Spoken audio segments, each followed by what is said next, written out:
Hello friends, welcome to my YouTube channel. मेरा नाम देवांश मिश्रा है और आज के इस वीडियो में मैं कक्षा 10वीं के प्रश्नावली 1.1 के क्वेश्चन 2 और क्वेश्चन 3 के बारे में डिस्कस करूंगा। यह क्वेश्चन यूक्लिड विभाजन प्रमेयिका पर आधारित है और यह दोनों क्वेश्चन बहुत ही महत्वपूर्ण है, इसलिए यह क्वेश्चन आपको आना चाहिए। मैं यहाँ पे दूसरा क्वेश्चन जैसा कि मैंने लिखा है यहाँ पे, यह क्वेश्चन है कि दर्शाइए कि कोई धनात्मक विषम पूर्णांक 6q-1, 6q-3 या 6q-5 के रूप का होता है, जहाँ q कोई धनात्मक पूर्णांक है। तो अब मैं इस क्वेश्चन को सॉल्व करता हूँ। तो सबसे पहले मैं यहाँ लिखूंगा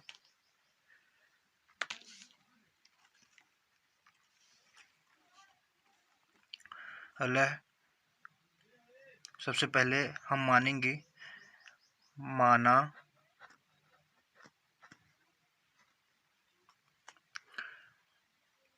ए कोई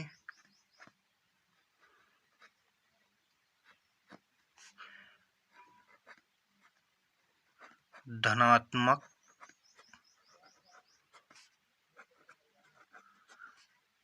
विषम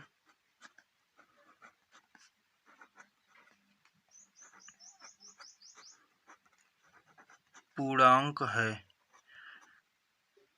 धनात्मक विषम पूर्णांक के बारे में आप जानते होंगे। धनात्मक विषम पूर्णांक जैसे 1, 3, 5, 7 ये सब धनात्मक विषम पूर्णांक हैं। माना ए कोई धनात्मक विषम पूर्णांक है तथा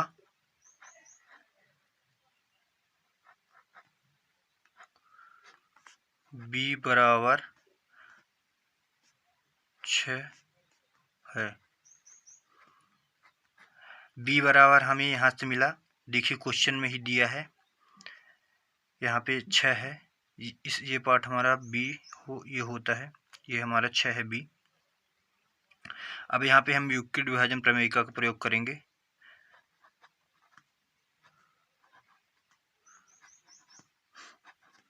यूक्लिड विभाजन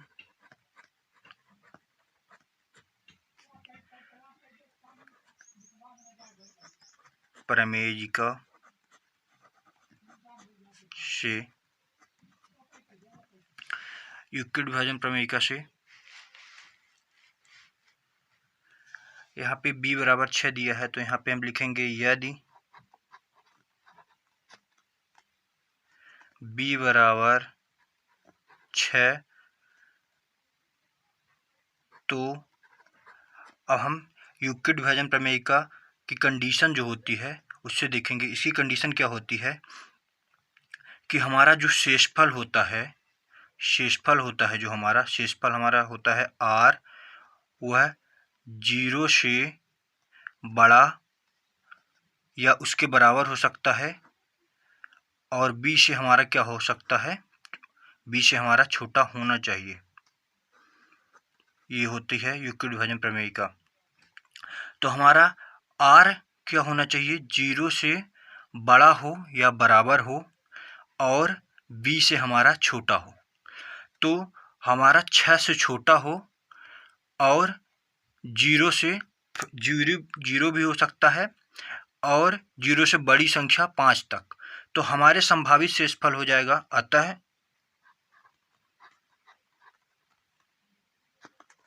संभावित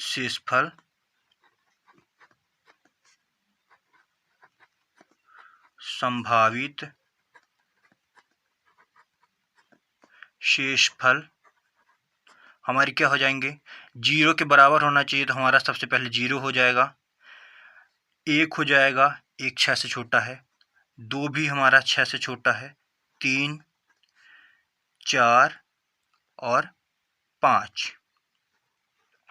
यहाँ पे देखिए बराबर नहीं लगाया तो हमारा 6 नहीं हो सकता, अतः हमारा संभावित शेषफल 0, 1, 2, 3, 4, 5 हो सकते हैं। तो जब 0, 1, 2, 3, 4, 5 हमारे शेषफल हो गए तो हमारा a किस रूप का हो जाएगा, तो a ए बराबर किस रूप का हो सकता है? 6q धन 0, 6q धन 1, 6q धन 2, 6q धन 3, 6q धन 4, 6q धन 5 के रूप का हो सकता है। इतनी बात समझ में आ गई हो दोस्तों। अब हमारा क्या है, यहाँ पे दिया है, हमने क्या माना है, ए धनात्मक विषम पूर्णांक है। अब यहाँ लिखेंगे चूंकि, इसको आगे बढ़ा लेते हैं, यहाँ लिखेंगे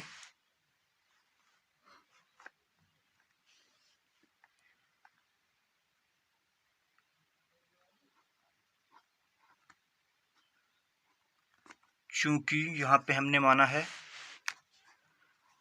ए कोई धनात्मक विषम पूर्णांक है, तो हमारा चूंकि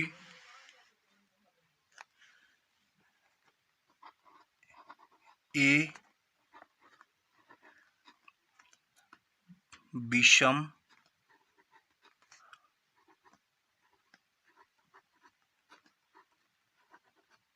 पूर्णांक है, अतः यह 6q धन 2, 6q धन 4 के रूप का नहीं हो सकता,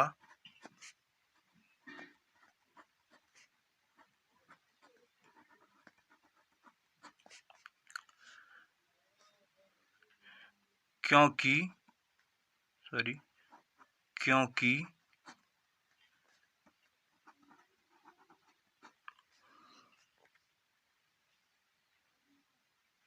यह पूर्णांक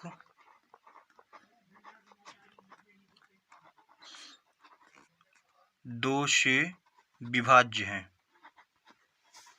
ये पूर्णांक 2 से विभाज्य हैं, अर्थात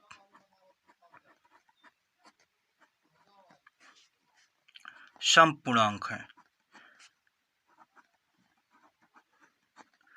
समपूर्णांक हैं। हमने यहाँ माना था ऊपर दोस्तों कि ए कोई धनात्मक विषम पूर्णांक है, लेकिन 6q धन 2, 6q धन 4 विषम पूर्णांक है, अतः ए हमारा इस रूप का नहीं हो सकता। तो हमारा ए किस रूप का हो सकता है? बाकी जो बच्चे हैं 6q धन 1, 6q धन 3, 6q धन 5, अतः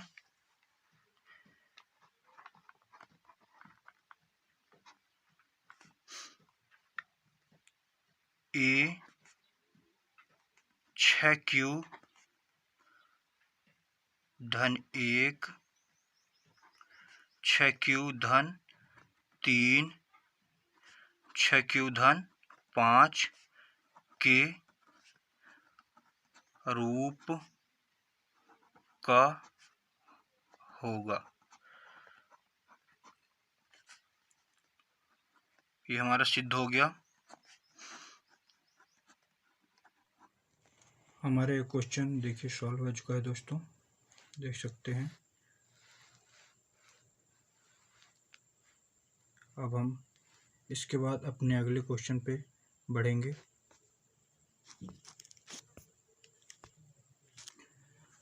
अब हम अपने तीसरे क्वेश्चन पे आ चुके हैं।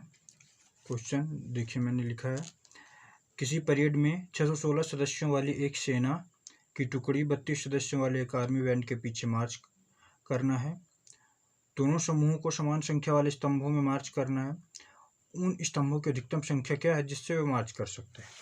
तो हमें स्तंभों की अधिकतम संख्या यहाँ पे ज्ञात करनी है। तो इसके लिए हमें क्या करना होगा, इसके लिए हमें 616 और 32 का एचसीएफ ज्ञात करना होगा, क्योंकि एचसीएफ वह अधिकतम संख्या होती है, वह बड़ी से बड़ी संख्या होती है जो दो संख्याओं को विभाजित कर दे। जैसे 12 और 4 का एचसीएफ हमारा 4 होगा, क्योंकि 4 को विभाजित कर सकता है और 12 को। तो अब हम अपने क्वेश्चन को सॉल्व करते हैं।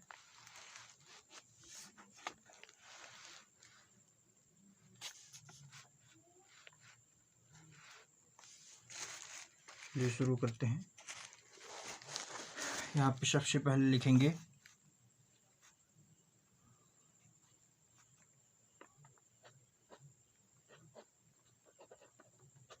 स्तंभों की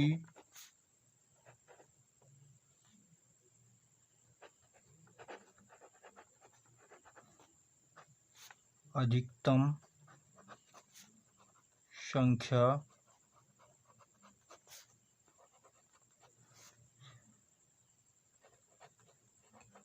क्रमबद्ध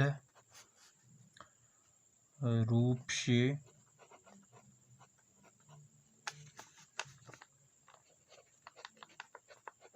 ज्ञात करने के लिए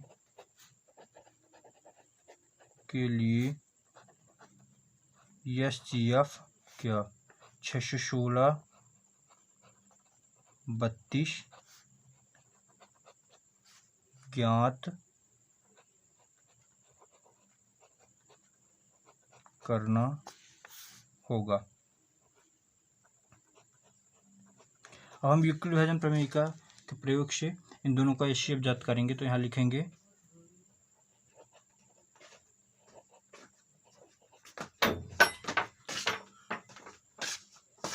यूक्लिड विभाजन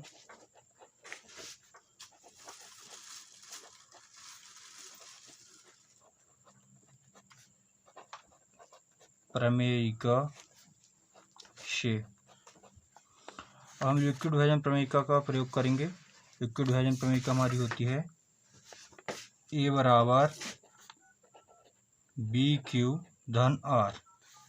तो A हमारा, चूँकि इसमें 616 बड़ा है, 616 और 32 में से 616 बड़ा है, तो हमें 616 यहाँ पे लिख लेना है। इसके बाद हमारा क्या है, B हमारा क्या है 32 है, तो यहाँ 32।